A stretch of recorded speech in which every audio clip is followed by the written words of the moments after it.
Welcome into the Furniss Fast Lane, everyone. It is Friday, and Kelley and I were just talking offline that it's been a rough week. I jokingly, for those that don't know, and then we'll get into the show. I kind of vented yesterday. You guys were on my therapy session. I super appreciate that. They're in Chicago. One is, and Peter, to your point, Peter, I saw you. I forgot to put this up here, buddy. The show could have been frozen. We had a little bit of technical glitches. I 100% blame it on the negative 6-degree weather. And Robbie, good to see you, buddy. Happy Friday to you. So in Chicago, we have Goose Island. So if you're unfamiliar with Goose Island, maybe get out from underneath the rock. Great brewery here. Do great beers. They have great stouts. And my good friend Dan Moore introduced me to the stouts out of Goose Island. And so on Black Friday, they released all their new whatever for the year. So I have like 6 cases of Goose Stouts over here, Bourbon County, 6 stouts that are going to be shipped out today.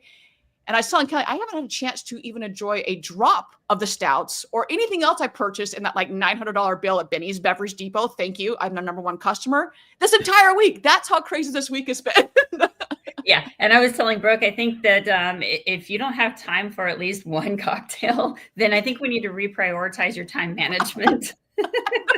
Like there's something really screwed up right now. And the fact that I said screwed up is pretty amazing based on this week. So listen, it's Friday. So you know what? You're going to have to find some pause time for you.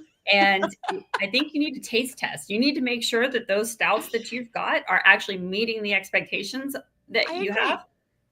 I call it like testing is important. Yeah, they could be poisonous. I don't know. I got to make sure that what I'm sending out is I spent a lot of money that hopefully that they're okay. That's all I'm saying. Like, I think this is a good thing we're on to. Absolutely. Yep. Peter, huge shout out to you, buddy. With you, that's how Kelley and I got, I'll say introduced / reintroduced. So super appreciate you making that connection, buddy. It's been a lot of fun on the show that we did today, the Clubhouse, but also just to get to know more about what you do. And Jeff, yes. Jeff, I do have to say though, buddy, if I get one more screenshot of sunshine and rainbows and butterflies and kitties from you about how not freezing it is in Colorado, we're going to have some words. That's all I'm saying. Then I'm going to spare you because I don't want to have any words with you and I don't want to piss you off, but I'm going to tell you right now, it is sunny here in Southern California. It's pretty damn nice. Let's just pull it up right now. In real time, feel like temperature is 14 degrees. So that's what we're sitting at right now. No, ma'am. Yeah. And I so want my Starbucks, like I come out of my apartment building, I take a right and left, the Starbucks is right there. And I want my iced tea. And I had this like mental battle back and forth this morning. I was like, do I really want my iced tea this morning? Like, it's going to be a frozen iced tea. It's going to be frozen solid. 100%. It's going to be like an iced tea popsicle. It's just one solid mass pretty much. Yeah. So I will later today, but I couldn't bring myself to, and long story short, I was like, okay, problems with adulthood, and you're adult. I'm like, okay, when can I do grocery shopping? I was like, I plain and simple will not go out because yesterday was so damn cold. I was like, I can't do it. I was like, well, okay, let's figure it. So this morning I'm like, normally I do like a whole route. I've got the smoothies and all this bullshit, healthy, whatever, adulthood stuff. I was like, I can't make it. I was like, well, I guess we're just going to have tea this morning and at some point eat because I'm not going outside this weather. So, okay. I mean, that's fair. That's fair. It's fair. So, and ice cubes for Tito's. I like it. Yes, there will be Tito's. That's also around the corner. Go past the stouts, past the TV, and there's a whole thing of Tito's. So don't fret, little one. That will be there as well. So. Girl knows her way around and knows exactly where to find what she's looking for. Yeah, we try. You're in Chicago. It's freezing. We're not in sunny California or apparently sunny Colorado. We need our nourishment. So, all right, let's put that. So I just want to quickly recap. If you haven't had a chance to watch the show, listen to the show, first off, what are you doing? Get with it. Come on. Don't go do it now because you're watching live show right now. Yeah, but wait, we want your attention right now. Right now. It was just when Peter introduced us and we started talking, I had no idea that someone like you existed. It was just like, oh my God, like that would have been nice. Like when I was in dealership and all moving forward as well. There's just so much to unpack with what we talked about. So I'm going to, for those that are watching, throw a comment in here because there've been so many technical glitches this morning trying to even get this thing going. I just want to make sure that we're there, throw an emoji in, throw something in the comments here to make sure I know everyone's there. But I'm going to flip it over to you, Kelley. And what was one of your main takeaways from the show that dropped yesterday? You bring a great perspective because you've been in it. You understand the value and the need for it. But I've been in this industry for 25 years now. I still don't know everything, but I've learned quite a bit from some mistakes firsthand. But I've also, just in my consulting days of covering the country and seeing how many dealerships or how many dealers are investing in these new facilities. And there's several millions of dollars. Several million. And then you tack on the rising cost of all of these construction goods. It's like, how can I help these dealers maximize their investment? How can I help them strategize and plan early in their process so that they can really be prepared, folding in their technology needs, maximizing every square footage of that facility has a cost associated to it. So are they actually utilizing that square footage to the best of its ability to capture that ROI? Are we really thinking about the customer's experience as well as our employee experience? There's so many things that we get. There's so many elements that are involved in putting together and building a facility. So it's very hard when you're kind of right in the mix of it and you're trying to work with contractors, work with your OEM partners, meet all of the expectations and requirements and juggling expenses. And then at some point in time, I still have to focus on selling cars, taking care of the customers that I have and servicing those customers that I already have. How can I really think about all of these different things and put it all together? So that's where I kind of come in.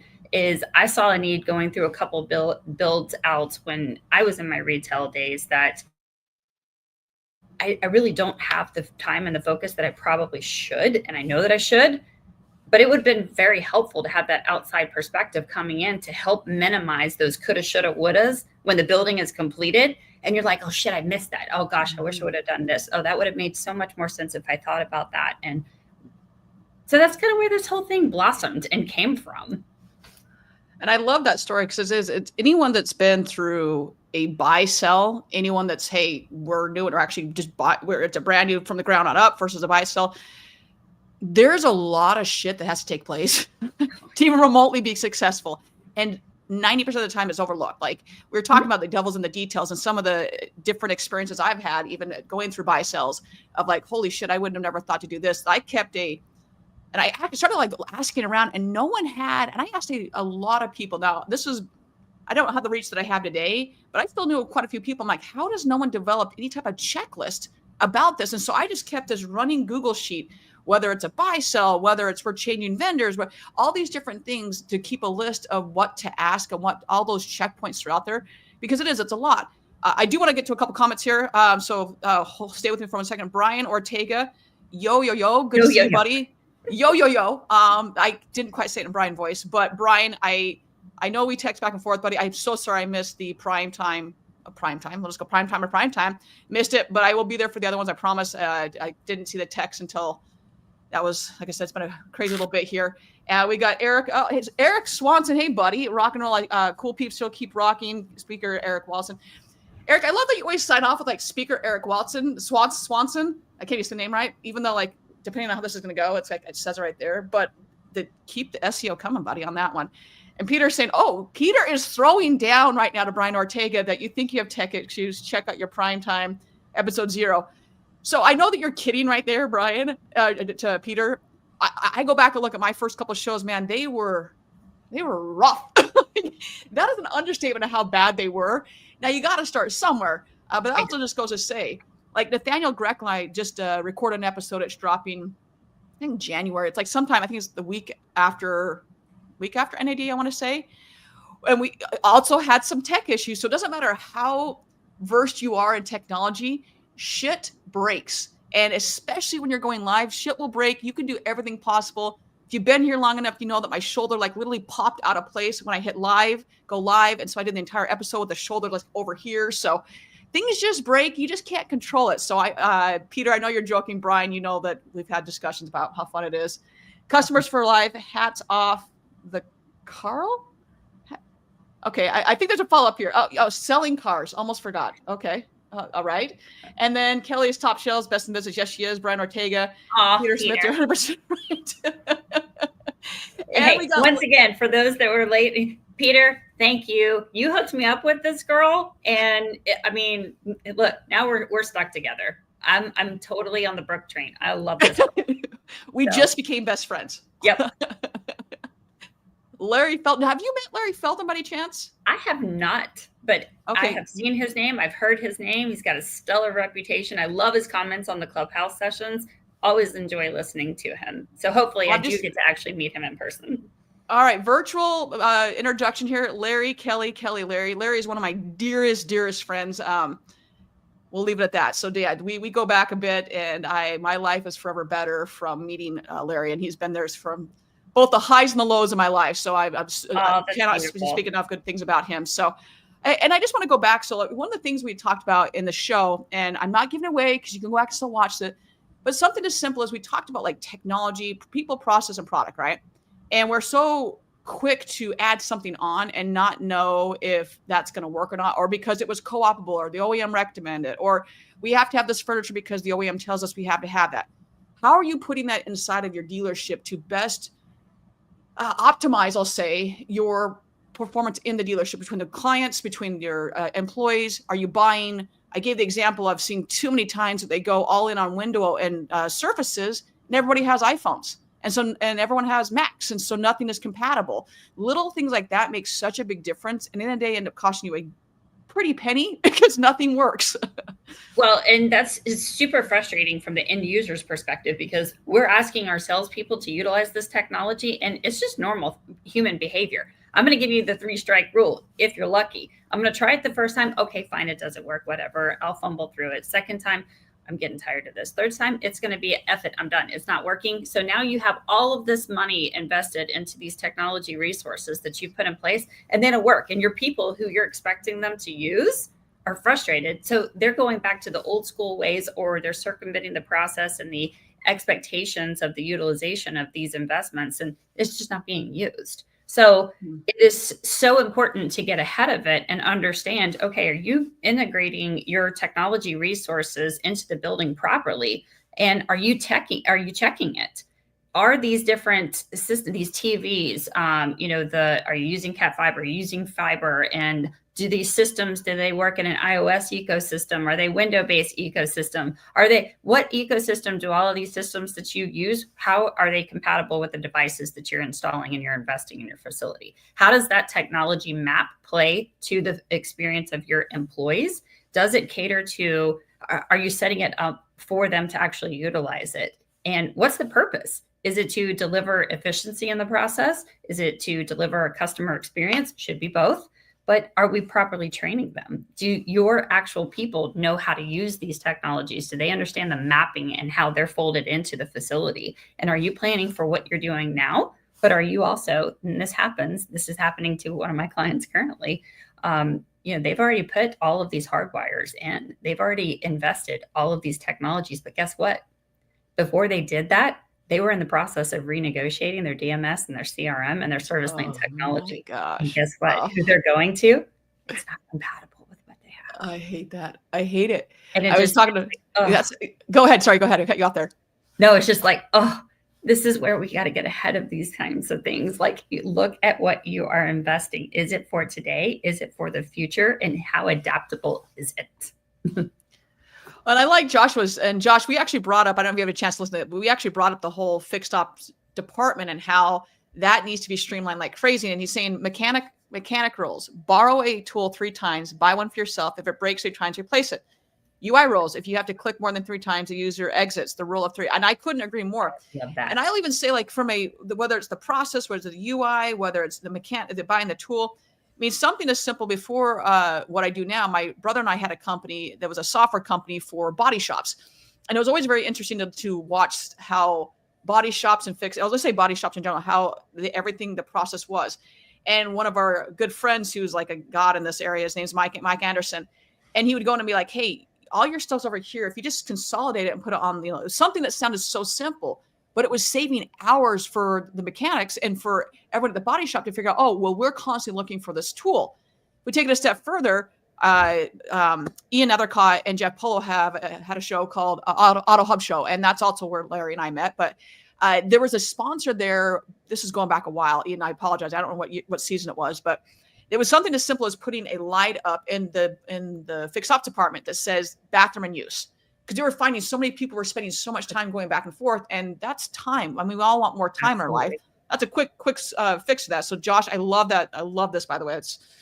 And your profile little avatar has changed, Josh. I like that. I just noticed that. So there you go. You know, when people are on long enough, I'm like, your profile pic has changed. So the other thing that I really liked was you're talking about the community involvement and building loyalty there. I'm going to let you run with that one. Oh, I love that topic. So you have, I mean, this whole building process has impacted your community. When it's finished, invite them in, collaborate with them, let them see and show them that you're appreciative of, hey, you know what? You had to put up with all my shit during this, and I appreciate you. So come on in. You know what? Let's have a breakfast. Let's talk about all of this. Let me show you what all of this is and how happy we are to be a part of your community. But let's also talk about how we can collaborate with each other. You know, can we partner? Can we do something that is, you know, working together to support each other? And this facility is going to be, it's new, it's exciting, and it should complement the aesthetics of the community. Bring them in. It's a beautiful opportunity to do that, and have them be a part of it. Show them that you appreciate them putting up with you, and what's in it for them. What's this new partnership, or what's this new building, and how's it going to affect me? Community collaboration is a huge thing that I'm very, very passionate and proud of. Open the doors for them to use. You know, if you're planning a grand opening, invite them in, have them participate, let them showcase what their products and their services are for you. Open it up for their own private events, because these facilities are beautiful. They're huge too. So you can use it as an event space to offer to your community partners. Lots of fun ideas there. And you brought up even like the Chamber of Commerce or PTA, like little things like that I don't think a lot of people think about. It's like, oh, we had our ribbon cutting ceremony, say that 10 times fast, and we're never going to do anything ever again. It's like, but there's other things you can do. And if you do involve the Chamber of Commerce, man, that ripple effect is massive. So look at other ways to do this. And this, I've obviously got a very smart lady next to me that can help with this as well. Yes. I mean, pet adoptions, and anything that's going on in your community that is at another location, you can bring them to you. Let that be the location. Let you become the venue to host these certain things. What's Peter saying? Forget 20, call 10 customers and 10 non-customers. Yeah. Forget 20 groups, call 10 customers and 10 non-customers in. You'll quickly find out what's wrong. I love that. And I think that as far as what part of your preparing to open strategy, you know, take a look at those opportunities to reconnect with your customers who purchased and serviced with you during that construction phase. Find out how was it? We're excited to open up these doors. Come on in. Let me show you the new facility. Let me show you what you've been patiently waiting for. It's finally arrived. Come on in, you know, let me go over some of the different features or products, or answer any questions you have about your vehicle or whatever. And while you're here, let me give you a tour. Let me show you your new home for you, servicing your car and future buying and service needs.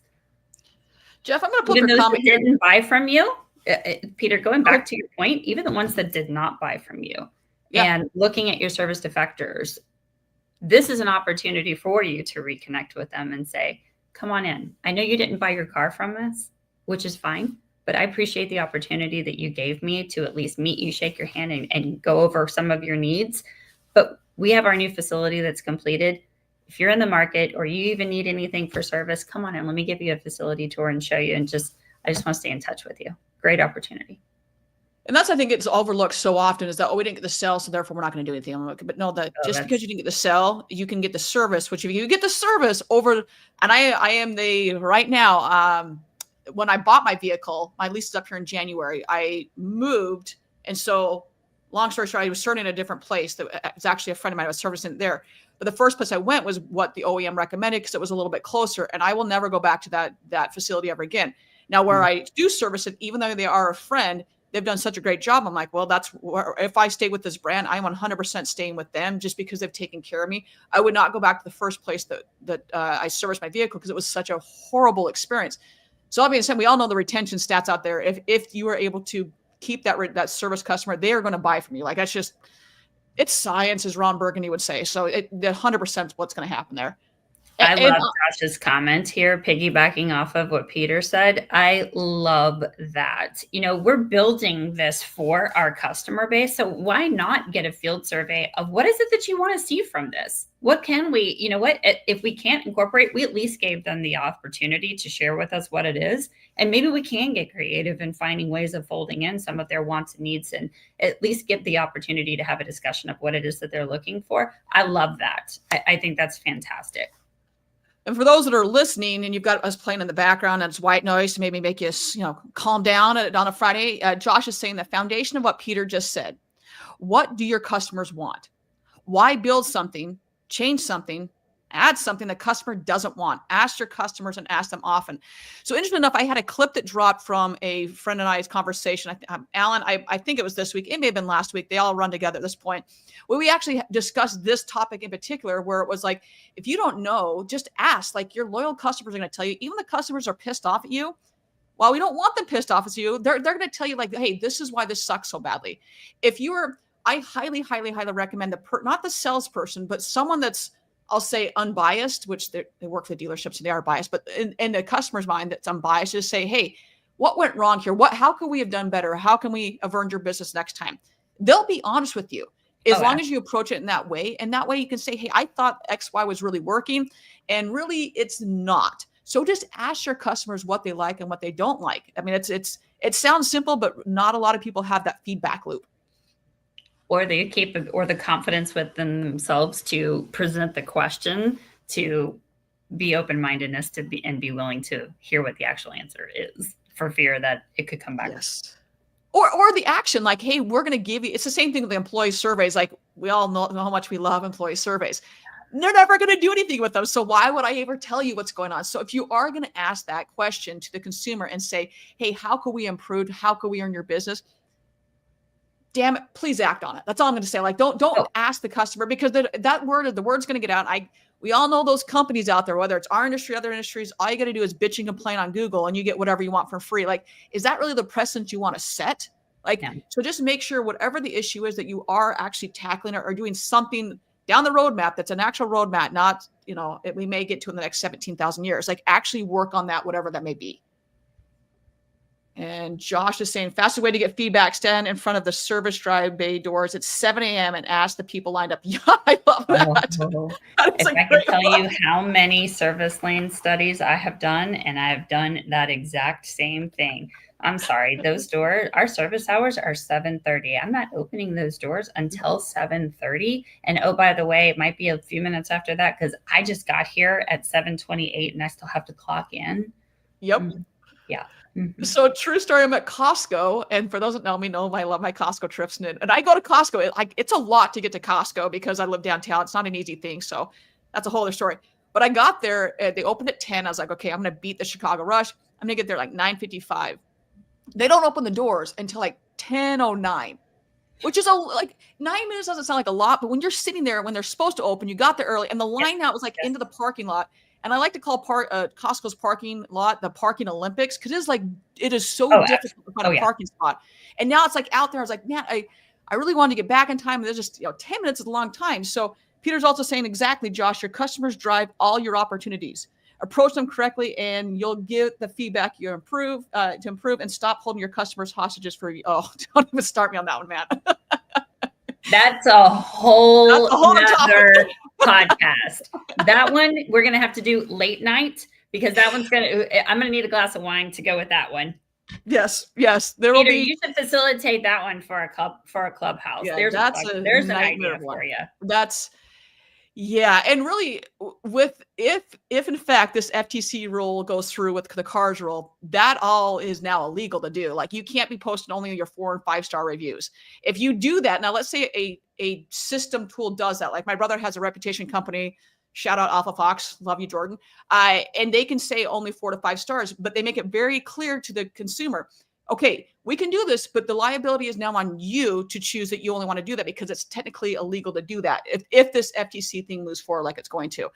Or I'm going to have to drink something a little stronger than water. All of that. What is that? Like manipulative marketing, or is that what? Oh man, Kelley, there's going to be a lot more alcohol involved for us to go through that. That's what I'm going to say right now. Like there's a lot more. Hey, it's 5 o'clock somewhere. It's true. No, so it's been stalled, and we're going. I know that we've done. I've probably done like 6 shows on this.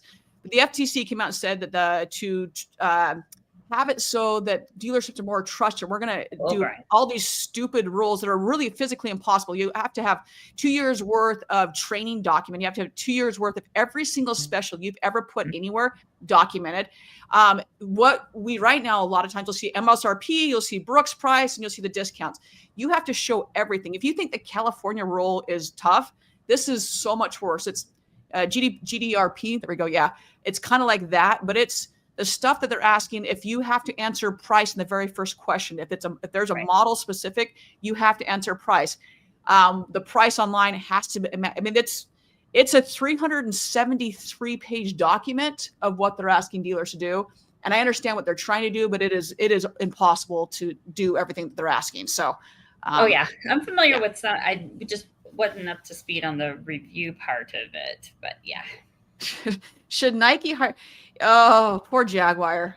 So Brian's going, should Nike hire the folks who rebranded Jaguar? And the thing with like Brian, they're like doubling down on this whole Jaguar rebranding situation. Like, okay, we know we fucked up. Like we're just going to roll with it. Like we're going to 100% just roll with it. And maybe if you just come off with confidence, we'll be okay. And drop the business at your Brosa Brook. Oh, drop the business. Okay. Yes. 100%. Took me a second there. We are reading this, and dealers will only read the cover, and they will, Peter. And that's also why we've done so many shows on the cars roll. I mean, hell, I was on Dealer Processes webinar. It was sometime this year, and talking about it. Right now. We'll see what happens, but yeah, it's a bit of a nightmare. So I will say as well, though, like, is there anything else? Like, we've covered quite a lot here. Anything else that you're like, hey, we forgot to talk about that was a main takeaway? I mean, if anything, listen, I'm just going to plug. I'm that outsider that's going to help navigate and be that kind of third party interference or helper that's going to help you really map your strategies around the operational planning of how to leverage that facility to complement what your brand vision is, what your expectations of your people to really deliver from a customer experience base, but also maximize their efficiency working in this new building. Again, as we mentioned, there's so many costs that are involved in this, and there's so many different areas that you've got to take into consideration.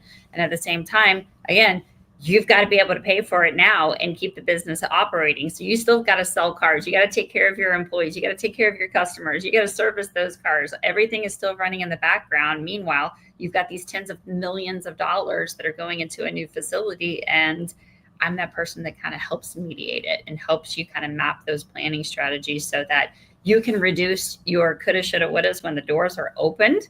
And you can look back and you can operate from the moment those doors open with a higher level of efficiency and understanding of the building's design intention, the strategy behind the placement of your furnishings, the way that your mapping of your traffic flow for your employees, your customer base, your technologies are in sync. You've planned ahead for those things. We've gone through team practices and literally choreography. There's choreography involved. You don't want to just stumble around, and I don't want my team apologizing and saying, hey, Brooke, you know what? Thanks so much. We're still sorting things out here. So bear with us. We just opened. No, I want you firing on all cylinders. As soon as Brooke walks in the door, you're able to run her through a redesigned, reimagined experience of whether it's servicing her car or it's buying her car or she's here to buy a car. You're ready to go and deliver. So that's such a huge point. And like I said, I was unaware. I go back to this very unaware that someone like you in your position even existed. And it's such a heavy investment to say, oh, we're going to rely solely on the fact the OEM, we have these funds now because we're insert whatever ready. And so that's going to take you a while to get to that point. We're going to have a return on investment. Jeff, chocolate can buy bribes this time of year. Just saying. Yes, it can. Why is it limited to just this time of the year? I agree. I'm gonna second this one because that is like, I don't have a lot of vices. Dark chocolate, that's definitely, I have an issue. with that. You were talking about Costco. Those Sanders dark chocolate. Oh my God. Caramels. No, that, oh my gosh. And Josh, I have to comment on your Lego Technics. So my son, he's also in the car business, and he is a Lego fanatic. And he's 21. We call him, he's going to kill me for saying this, but he's our tiny baby boo. He's our 6'4" little gentle giant. He's the baby of our three. And the kid loves Legos, and he also loves Formula One. And he keeps dropping these hints. He's going to listen to this, and I'm going to give it away. But anyway, he's dropping these hints of Formula One, Lego. Damn it. They're dropping this whole collection. I just saw him. I saw it yesterday. Yeah. Yeah. It's all the kid wants. He's a huge Lego fanatic and Technic and Formula One. It's like the perfect recipe or the perfect gift for him. But he's pissed off that he's got to wait till March for it. So two things. Larry, you know me well enough to know it's not just dark chocolate and kicks. Larry knows, and Hannah Liss and I have this ongoing joke. She lives here in Chicago as well, that I love fries. Like, I'm a really, really healthy eater, like veggies and fruits, and every so often I'll mix in like chicken or something like that. If I'm on the road, it's different. But Larry and I were together, he's like, holy shit. Like, I'm like, no, dude, you don't mess with the fries. Like, I will rip your arm off if you try to take the fries. Like, I love fries. You know what I had for dinner the past 2 nights, because I've had like all of this information, and I'm at the hotel, I'm with a whole team of everybody, blah, blah, blah. I'm like, I don't want to go out, but I'm hungry. I got to do something. And like, the perfect dinner, honestly, when you're on the road, is just give me an extra dirty martini and a huge plate of fries. It's so true. So last night they brought out literally this whole thing of steak fries. And I'm just like, I don't know where if anybody else wants one, y'all need to order your own like platter of this, because this shit's mine. Dibs, mine. Yep. Yeah. Like, my dinner 2 nights in a row are French fries and an extra dirty martini. I'm not mad at that. Like, we were joking about it. Hannah and I were joking back and forth. And she's like, Brooke, we've had the fries. It's time to drink. I was like, all right, let's bring it. Let's go. Like, but every single time we're together, it's like we have to get an order of fries, which usually ends up being 2 orders of fries. Let's be honest. But I don't know what it is. And my late mother, she was a school teacher, and I always knew it was a really like shitty day for her. On their way home from where she worked, she'd pass this gas station I was born in Idaho. And for those who know, Idaho potatoes are different. I will fight you on that. There's a big difference. So there's this little gas station that has these just awesome, they're greasy, but not too greasy, and super, super crispy fries. And she's like, I'm pulling over. I cannot remember the name of the gas station. I was like, oh, it's been one of those days. She's like, yeah, we're getting 2. And it'd come like 5 guys, like the big, like buckets of them. Oh, boy. Yeah. And so we just knew, okay, mom's had a bad day. The students were little shits. Okay, but we're getting fries out of it. So we're good. Oh, gosh. Oh, yeah. And yes, Larry, we've moved on to the health portion of the show.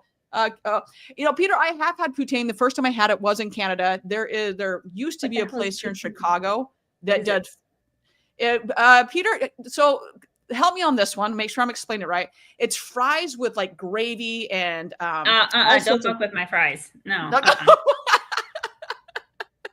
No.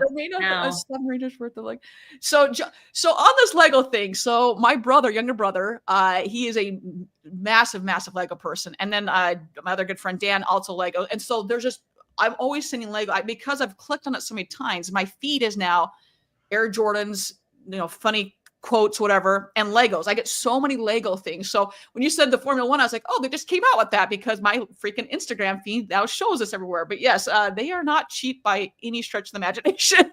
Mm-hmm. Yeah. Okay, so before we wrap up here, I just wanted to, for those that don't know at this point, obviously you're kick-ass, you're killing it. Uh-huh. You're actually in California right now, and are you okay to talk about kind of what you're doing? Oh, sure. So I work, I kind of contract a little bit with JD Power, and I work with different OEMs. And one of the programs that we're currently working on with Hyundai Motors is their rejector study.